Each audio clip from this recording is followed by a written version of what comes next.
নারীর লজ্জা হচ্ছে লজ্জাবতী গাছের মতো হাত লাগলেই শেষ, সেটা হোক স্বামীর হাত বা অন্য কোনো পুরুষের। এই হাত লাগা শুধু শারীরিক স্পর্শ না, পুরুষের সঙ্গতাও নারীর লজ্জা কেটে যায়। যে মেয়ে যত বেশি পুরুষের সংস্পর্শে যাবে তার লজ্জা তত কমবে। যেমন চিত্র নায়িকারা, তারা বিকিনি পরতেও দ্বিধা করে না। পুরুষের মাঝে থেকে চক্ষু লজ্জা উঠে গেছে। একটি কনজারভেটিভ ফ্যামিলির মেয়েকে ওড়না ছাড়া দাঁড়াতে বললেও সে লজ্জায় মরে যাবে। ইদানিং ফেসবুক এই লজ্জা নিবারণের ভূমিকা পালন করছে। ফেসবুকে ছেলে বন্ধু বেশি, ছেলে বন্ধুর সঙ্গে পিরিয়ড নিয়ে কথা বলে, ফ্ল্যাট করতে গিয়ে শরীর নিয়ে নগ্ন কথা বলে, মাইন্ড করলে বলে just kidding, take it easy. আর এই ইজিলি নিতে নিতে সেই অশালীন বিষয় আর অশালীন লাগে না, লজ্জা শেষ হয়ে যায়। আবার ফেসবুকে প্রেমিক বেশি, কেউ প্রেমে পড়েছে তো প্রেমিক রোমান্সের ছলে অশ্লীল কথা বলে স্বামীর মতো, এরপর ব্রেকআপ হয়।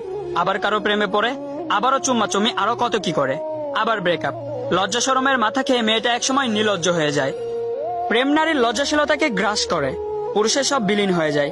নারীর কাছে পুরুষের উপস্থিতি ইয়াবার মতো, প্রথমে একটা খেলেই পিনিক আসে, পরে 20-25টা খেলেও কাজ হয় না, ব্যাস। একসময় পুরুষের প্রতি ফিলিংস কাজ করে না, প্রেমিকের ভালোবাসা তার কাছে পানসে লাগে। একটার পর একটা পুরুষ বদল করে কিন্তু স্থির হতে পারে না।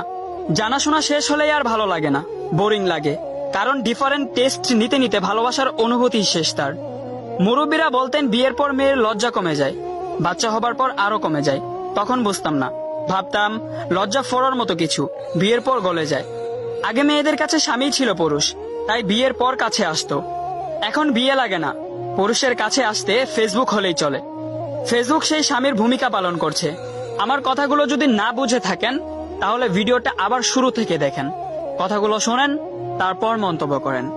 আসসালামু আলাইকুম ওয়া রাহমাতুল্লাহি ওয়া বারাকাতুহু।